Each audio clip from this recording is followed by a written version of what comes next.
Welcome to the New York City. Pinstripe Territory. Just when they thought I was out, they pull me back in. Hello, welcome back, everybody. Welcome back. First official podcast of the offseason. Unfortunately, should have been playing Game 6 up 3-2 tonight, honestly. But I am Derek Levandowski, creator of Pinstripe Territory. With me is my co-host, Terrence Cam. We call him TK. How you doing, man? How you recovering after a tough week? Oh, yeah, I took some pipe at work, man, and everybody had Dodger gear on today. They had their parade around the city. I was just like getting it rubbed in my face, like movie theaters, Los Angeles Dodgers World Series. It just sucked everywhere I looked. I am in Los Angeles. I understand. Good for them. Congratulations to the Dodgers, but we really lost that World Series. We didn't really get beat. Do you know what I mean? Yeah. There is a difference between the two. I hear you. And my first trick-or-treater yesterday was dressed up as Shohei Ohtani with a little decoy. Yeah, it was like a stab in the heart, man. Stab in the heart. Obviously, a disappointing series, but it sure beats not having any baseball for the month of October like we didn't last year. I think what bothers me the most is that the things that everyone recognized all year long are what came back to bite us. Bad fundamental baseball, the defense, the base running, but not so much from the guys you would expect. It was Judge, Volpe, Rizzo, and Cole, the key contributors to our defensive lapse in Game 5. And you could argue that Judge, Volpe, and probably Cole are, like three most reliable dudes, right? And yeah. Rizzo, he had some ups and downs defensively, but he's got a reputation as being a great defender. Cole doesn't make mental errors, but he did. He might have been a little bit gassed. Judge doesn't drop routine fly balls. He made an unbelievable catch like 5 minutes before that against Freddie Freeman. And Volpe was a Gold Glove winner last year. Judge didn't hit until it was too late. He swung the bat in Game 5, and I think if there was a Game 6 tonight, he would have been swinging about well again, but we'll never know. And I think I'll remember this year as the season that the Yankees tried to overwhelm baseball offensively and just kind of forgot how to play the game. That can't happen again. It was like that in 2006. You remember Murderers Row plus Cano? Mm-hmm. They just didn't get out of the first round. But how are you going to remember the 2024 season? A really frustrating year because even also I was thinking about this too, but I feel there were about all the Clay Holmes blown saves. I know he led the league, but there were about like 7 or 8 games at least during the regular season that the Yankees should have won. And if they had won and basically done their job, they probably would have had home field advantage in the World Series against the Dodgers as well, which maybe is not hindsight's 2020. I understand they lost, but in that situation in the playoffs, I feel like the home team always has the big advantage, especially in the later innings, just because of last licks, right? You can hit a walk-off as the home team. And the energy from the crowd. Exactly. Energy from the crowd as well is a big thing. So just that as well, just a little tidbit there that kind of added to the whole microcosm of the season. But to me, a really frustrating year, a lot of hesitance to make adjustments, like keeping Clay Holmes as the closer for as long as they did. I understand they went into the season with him as the closer, and I was fine with that until he was great to start the year in the first month of the season, but then kind of started to unravel, and I think they were just kind of late to recognize that. And kudos to Luke Weaver for stepping up and kind of filling that role, because that was really impressive for a guy who kind of bounced around the league, was a starter, and then he just became our guy in the 9th inning, especially in the playoffs. We had some comments there about how they would remember the base running ineptitude. I feel like that's going to be another thing that sticks in my mind all year long. The base running this year was absolutely atrocious, my man. Oh, yeah. No, yeah, that was really brutal. I think they ranked last or close to last in base running. Guys like Torres had a few mishaps. I remember Jazz getting picked off, Volpe getting picked off, just stuff like that. It just can't really happen, man. Especially if you're in scoring position, just really not fundamental baseball, which is what bit him in the ass in the end, right? That's what was their downfall. Yeah. Well, let's talk a little bit about the story that's going to be on everybody's mind this winter, and that is Juan Soto's future. It definitely seems like he's motivated to get the most amount of money that he can, right? His media session after Game 5, he wore a Yankees cap. He sat in the dugout for a long time. He made it seem really emotional, like this could be my last game here or whatever. Like, I definitely think he's open to the possibility of leaving. Reports from John Heyman that he wants $700 million.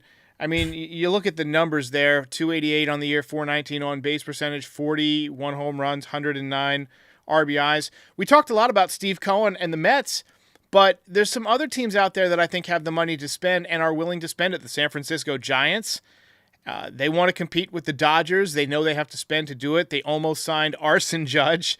The Cubs have the money, and they want to spend and compete. They brought in a new manager last year in Craig Counsell. They spent to get him, and then they had a disappointing year. Let's not forget the Toronto Blue Jays. They were ready to offer Shohei Ohtani $700 million. So, with Soto asking for 700, that's like, 14 or 15 years at 46, 45, something like that. That's kind of what he's looking for. Any thoughts on Juan Soto's future? Yeah, obviously a great player. Had a career year in his free agency, and I think something that the analytics don't show you about him as a player is that he's ready for the moment. The home run against the Guardians to send the Yankees to the World Series, the moment's not too big for him, and he can obviously handle New York. To me, personally, I feel like the Mets are I think the Yankees have the odds-on favorite. I think they're like a minus 150 favorite to sign him according to DraftKings, but the Mets are in second. I think like plus 250. You can check me on that, but I see the Mets being the ones to ultimately sign him just because I don't think that Steve Cohen's going to be outbid. I don't think he cares. I think he's just going to be like, what do you want, man? Just every time you get an offer, we'll up it. That's my belief. I see the Phillies as a dark horse team to sign him. Played with Bryce Harper and Trey Turner in Washington, obviously. They're Boris guys as well. And a really dark horse team to sign him, Atlanta. Atlanta's got a lot of team-friendly contracts, a lot of pretty good young players. They have the payroll to spend if they really want to go there. It's on the East Coast. I can see him going to Atlanta. I really could see that. Yeah, Atlanta, I really see him Atlanta combined with Acuna Jr. and Matt Olson. Yeah, man. Oh, my goodness. That's yeah. And Atlanta had a lot of injuries, a pretty disappointing year. They won the World Series a few years back with basically a bunch of replacement players at the deadline. I really think that Soto could finish off their roster right there. They had Sale, who's going to win the Cy Young, Strider when he's going to come back. Atlanta's going to be no joke, man. I just hope that wherever he does go, I really hope he doesn't go to Toronto because that's obviously a division rival. I really hope Boston doesn't decide to just kind of get involved for some reason, Houston, any of those rivals. But the Mets would be painful. It would just be painful to see him go to the Mets. But I see Atlanta as Atlanta and Philly. Those are the two dark horses for me, with the Yankees and the Mets being the two favorites. Yeah, I view the Mets as the favorite, even more so than the Yankees, just because of the Steve Cohen factor. We got some comments about how, he didn't outbid the Dodgers for Shohei or whatever, but Shohei wanted to go to the Dodgers. Shohei views the Dodgers, rightfully so, as the best organization as a whole, like the way they do everything, the way they coach, the way they train, the way they develop. I feel like, the only downside to them is the amount of injuries they've had with their pitchers. They obviously need to fix that. But Shohei was always going to end up in LA. He wouldn't have had to move out of his house. He's one of those critters who's just very comfortable, where he is. And I just don't think that Shohei would have gone anywhere else. But Soto, I think, if you look at Cohen, he's outbid the Yankees twice. Right, he outbid them for Yamamoto. He offered $325, and then there was one other person that he outbid for that I can't recall, and I had it a little while ago. But he outbid the Yankees on multiple occasions, and I feel like he'll do it again. I feel like he has no qualms about doing it again. Also, they have a massive amount of money coming off the books. They got the Scherzer, Verlander contracts coming off their books. Pete Alonso's a free agent. I don't know if they want to bring him back or not. They have a ton of one-year contracts that they signed for this year. They have a lot of young pieces, a lot of young players. It's the same market. I really do think that the Mets the Mets are an appealing situation for Juan Soto just because of the guys they got coming through the system. They got a good front office. They're headed in the right direction. They had a very 2017 Yankees run, the Mets, just now. They're kind of like at the beginning of their run. And I was talking about this on Frankie Baseball's show. I was just saying, like, a lot of Yankee fans are always going to be like, their little brother. They are their little brother. Of course, it's always going to be that way. But with the Mets and the Yankees, it's really interesting because obviously in the 80s, the Yankees weren't all that good and the Mets were. And it was really like a Met town at that time. And a lot of fans in New York, I think, are kind of fringe fans. They root for both, and they're going to kind of swap back and forth. I want, as somebody who remembers the 80s, the Yankees weren't bad in the 80s. They just weren't quite as good as some of the division winners. The divisions were different back then. Like, there were no wild cards. The Yankees had the best record in the 80s in the American League. Did you know that? Yeah, but what I was really going to say, though, is like a franchise in sports, not just baseball, but sports. A franchise is a joke until they start winning. Like the best example of that is Tom Brady and the Patriots. What were the Patriots before Tom Brady and Bill Belichick? You know what I mean? Like, and now they're the Patriots. Like, it's really just you're a joke until you start winning and you start rattling off a few rings. Like, God forbid the Mets sign Juan Soto, and like, let's say in the next 10 years they win 3 World Series. Like, you know what I mean? It's just, and also we're always going to go with like the most present thing. People will go with what just happened as well. That's going to impact them a little bit more. Yeah, I don't think that the Mets are going to win 3 out of the next 10. But I'm if just Soto, saying, yeah. But yeah. If Soto goes there, they definitely are a much better team. Like you said, a lot of payroll flexibility, and I think about the Yankees situation. If they do sign him for say $50-60 million per year, which is what he's going to want, they don't have a lot of money to fix the other areas of this team. We need a third baseman. We need a first baseman. We're going to need a couple of relief pitchers. Look, we're gonna run at least one more rookie out there next year with Dominguez, who we'll talking about in a second. Volpe's still very affordable. Jazz Chisholm's under contract, so you got a couple of infielders there. Austin Wells very cheap. Jose Trevino's very cheap as a catcher, but you're gonna have a lot of money, concentrated into just a few players, which I don't love. Let's talk about the Martian a little bit. Look, I think one way to look at the Yankees differently next year is we're going to have the emergence of a potential superstar, and I really think he's going to be that. I know he didn't have a great time in New York this year. I felt it was a tough situation to throw the kid in, go in and steal this guy's job, right? That you got to stand next to every day during batting practice, and and shag flies with. Go in and steal this guy's job with 2 weeks left in the season. He messed up a few times defensively, and I think that kind of gave him a little bit of the yips. I also think that he's going to improve as a hitter with a real spring training, probably going to play some winter ball this year. Don't forget, this guy was coming back from Tommy John surgery while also trying to work his way back onto a major league roster. His numbers in the minors were good. He hit 314, 11 home runs, 35 RBIs in 58 games. In the majors, 179, 2 home runs, 4 RBIs, but he had 11 walks. He looked really good at the plate in terms of taking pitches, close pitches. I know his right-handed at-bats were not great. I have a theory on that I want to run by you, but I think he should be the center fielder next year, not the left fielder. I think if he plays center field, Judge either has to move to left if the Yankees re-sign Soto, or move back to right where he belongs if the Yankees don't sign Soto. And Jasson has already proven that he can steal bases too. He was very aggressive on the bases. I think next year he's going to be a 25 home run, 35 stolen base guy. I really do. And I had this theory about him as a right-handed hitter. If you think about when you hit righty, it's against lefties in the minor leagues.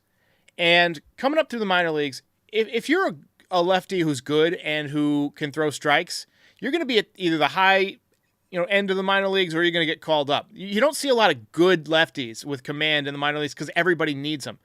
So my thought is that, he's up there.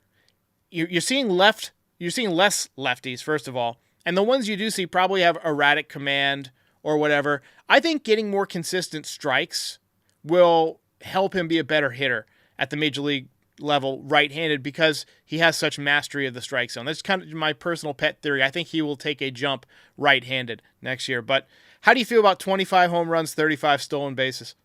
I feel pretty good about it. I think Jasson Dominguez is going to win Rookie of the Year next year.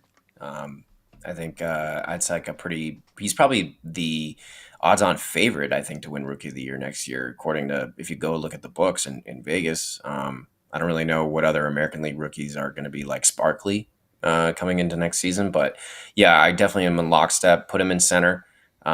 You made this point before, but when you're playing the corners, it's like a different position because the balls are like shooting down the line and stuff. Like when you're in center, it's more it kind of fades one way or the other. Right.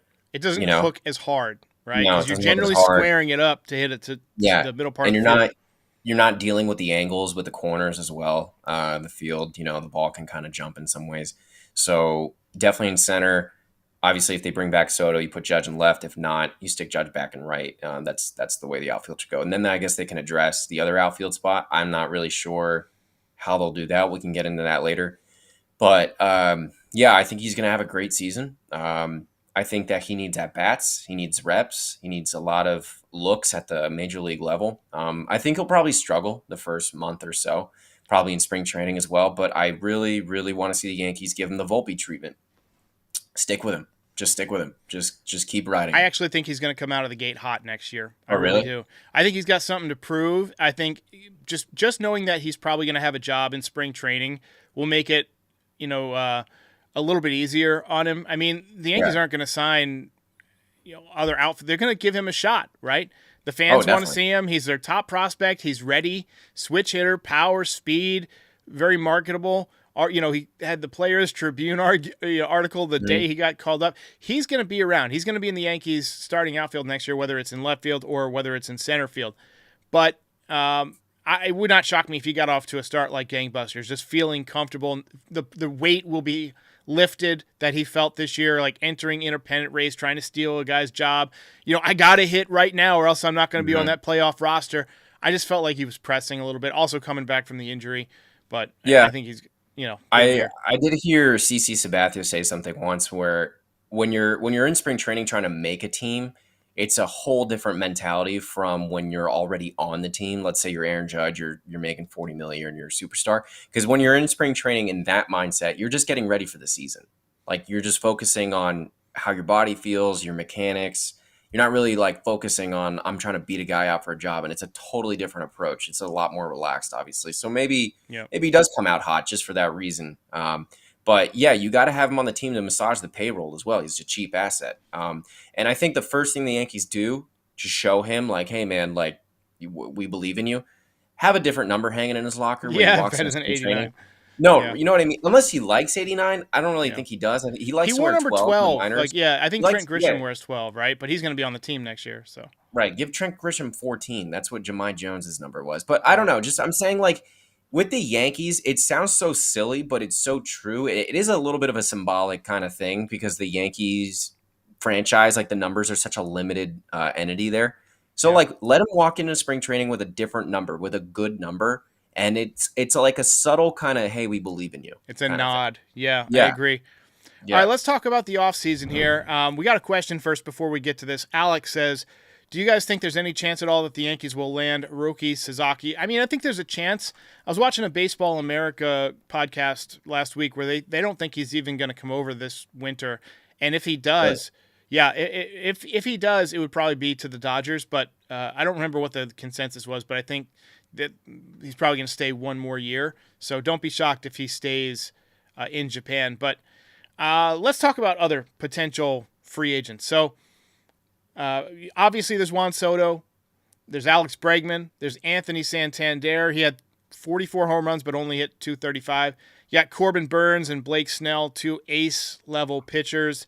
You got Christian Walker, who had a decent year. He's a legit first baseman, but I think he's 34 years old. He's a Diamondback. I don't know that he's going to get a lot better at his age. Teoscar Hernandez, if the Dodgers don't re-sign him, could be somebody that comes up huge. I think he would mash in Yankee Stadium because he hits the ball well the other way, and he's a good guy. Not a great outfielder, but apparently pretty accurate throwing arm. So what are your thoughts on the targets this year? Yeah, there's a pretty good free agency class. A couple guys that are out there. Um, Also, I'm seeing Alex saying, does Murakami post this year? First baseman in Japan, lefty first baseman. That's an He interesting name he as hit well. 244 and struck out 180 times in Japan. I think Yeah, he's lost a little bit of his luster. They've yeah, found a little bit of a hole in his swing. I wouldn't count on it. I wouldn't count on seeing him. probably not. I also just want to address Roki Sasaki. Watch him in the World Baseball Class. I love his stuff. He's got Tommy John written all over him because he's like 150 Yes. pounds and he's 6'2". But I love his stuff. I think he'll probably go to the Dodgers because that's like the Japanese team in the United States now. Like I swear to God, if you go to a Dodger game, like they got stuff translated in Japanese now. Like half the crowd is Japanese. It's insane. The Shohei effect is really a real thing. But a name I also that is going to be a free agent, Walker Bueller, had a really tough Yep. year with injuries, but he's got a pretty good track record. I would give him a 1-year flyer if he would take that as like a prove it deal. I would be interested in that. Corbin Burns, you got to kick the tires. He's a Cy Young candidate. And then Garrett Cole, actually, if he opts out, that I don't even think we really talked about that, but he has an opt out. The Yankees can void it with a 10th year at $36 million. How old is Go? He's like 34 now, I think. Yeah, Something like that. I was talking with Rosenthal. He was in one of our production meetings, and he basically said non-story. Like the Yankees will just give him the extra year because they give him the Right. extra year and he won't go anywhere. Yankees Mhm. won't think twice about doing that. So I'd expect to see him back. Listen, he pitched great in Game 5. Defense let him down. Yeah.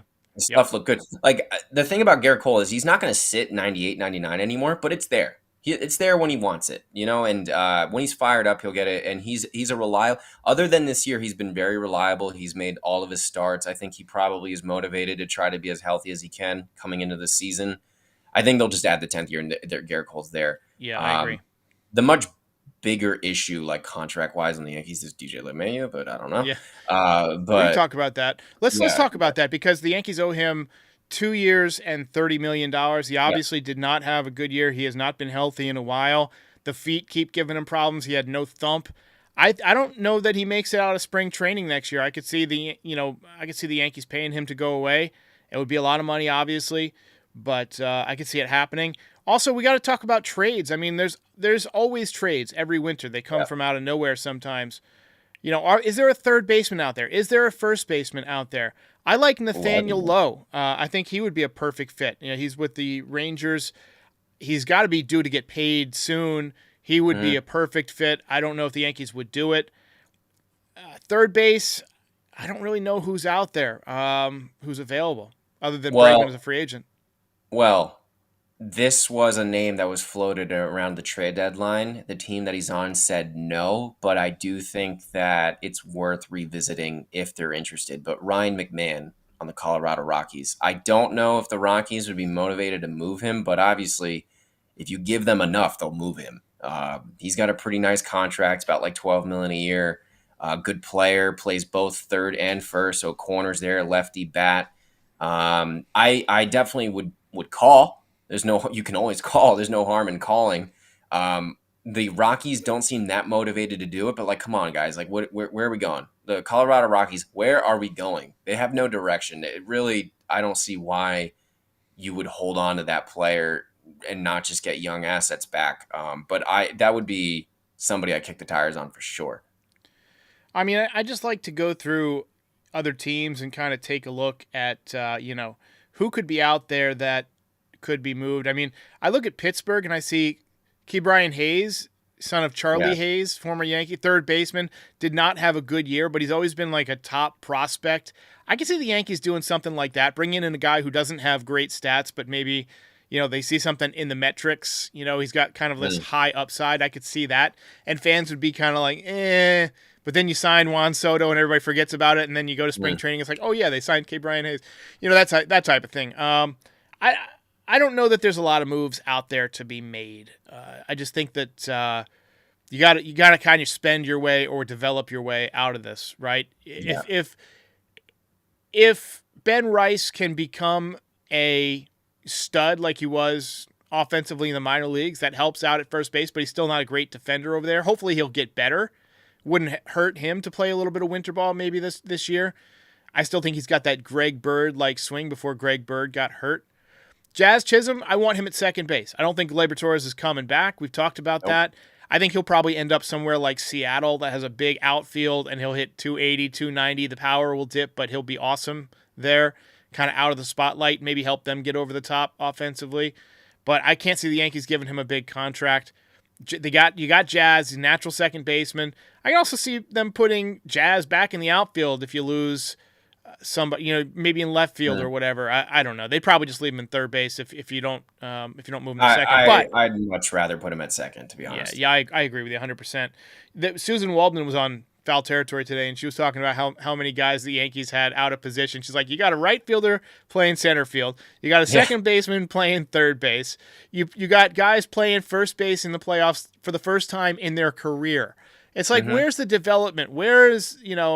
Why do we play so many guys out of position? I just don't get it. Let's talk a little bit about sloppy ball. So if Michael Lewis, the author of Moneyball, had written a book about this year's team, he would have called it sloppy ball, I think. How the hell do we fix this?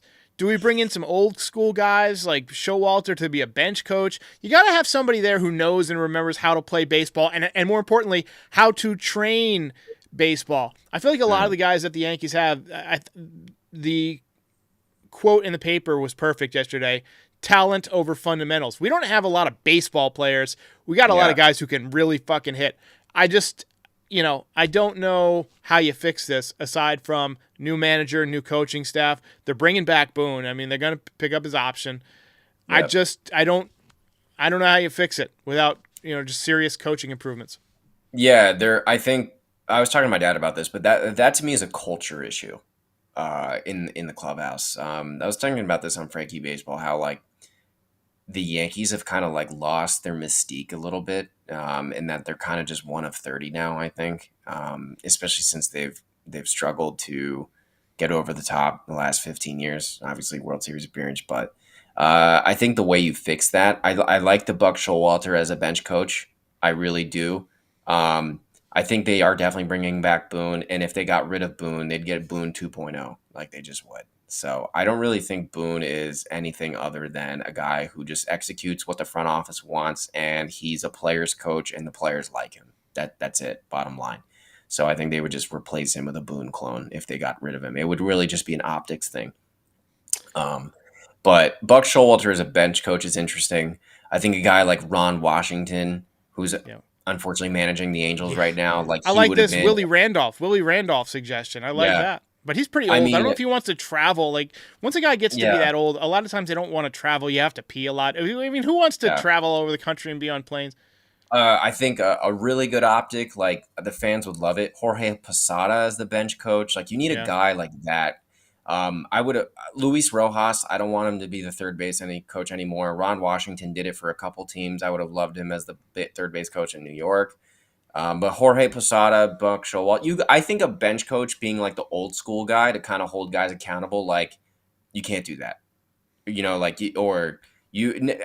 physical errors aren't going to bother me as much, but it's much more about the mental stuff, man. And like in the eighth inning, in game one, Gleyber Torres not keeping the ball in front of him, Shohei gets to third. You lose that game because of that one play. Sorry, you do. Same thing with Cole not covering the bag, like stuff like that. The Judge fly ball, optically, it's awful. He missed it. But 9,999 times, he makes that play out of 10,000. Right? So I'm not going to kill a guy for physical error. They happen. It's much more the mental stuff. Let me throw this at you, though. If you have a real third baseman at third, maybe he handles that short hop from Volpe, right? The one that was in the hole. Volpe got the error, but maybe a good third baseman picks that. Jazz is unused to that play. How many times has he had to make that play since coming to the Yankees, having never played third base? Playing guys out of position is a huge problem. Huge problem. Yep. Well, definitely.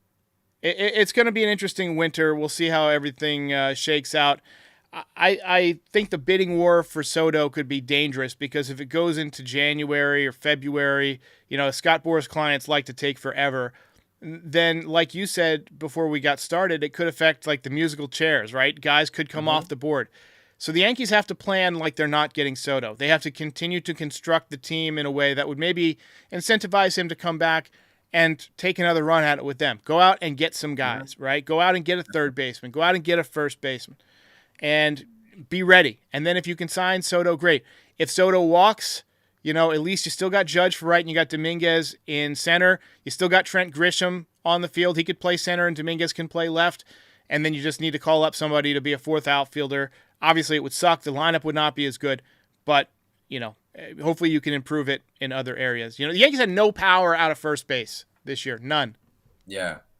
No, I mean, and again, Ryan McMahon, I think, can play either first or third. I guess they're probably going to roll with Ben Rice right now just to see what he becomes, if anything. And then first base would be like something they address at the deadline if he's not performing. Yeah. That's kind of how I see what they'll do. 100% agree. Well, thanks to everybody who tuned in to the first official podcast of the offseason. Terrence will be back a few times this winter, I'm sure, and we'll talk about things and hopefully talk through some big moves, because the Yankees got to make some big improvements to get by what's going to be an even stronger American League and an even stronger Dodgers team next year. And probably a strong Padres team too. They did make one move, as expected. They picked up Luke Weaver's option, $2.5 million. That was expected. He should be the closer going in spring training, unless they make some sick move. 100%. But that's what it is. That was expected. Shores up that adds 5 or 6 wins if the team stays exactly the same. At least 5 or 6 wins.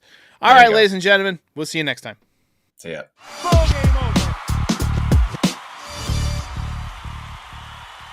If you enjoyed this video, please drop a like and give us a subscribe. It helps other Yankees fans find the channel. We're also on all your favorite podcast platforms and social media. Join the community, have some fun. We're here after every game. This is Pinstripe Territory.